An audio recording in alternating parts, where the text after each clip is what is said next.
Loqaritmik bərabərsizlikdir. Tam həllərin sayı lazımdır.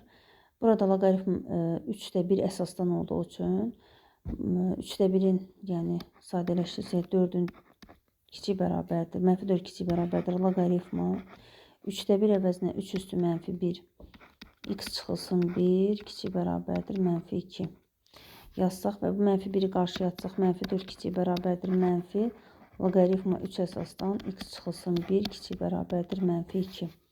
Hər tərəfi mənfiyə böldükdə bərabərsizliyin sağ əl solunu dəyişə bilərik. 2 kiçik bərabərdir.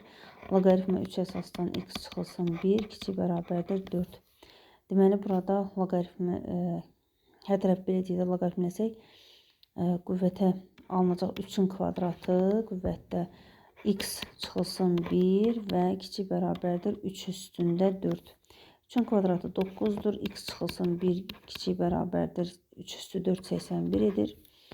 Hər tərəfə müsbət 1 əlavə etsək alarıq ki 10 kiçik bərabərdir x-dən, o da kiçik bərabərdir 82-dən. Bizdən tələb olunur ki tam həllərin sayını, bunun üçün 82-dən 10-u çıxıb üzərinə 1 əlavə edirik. Bu da edir 73.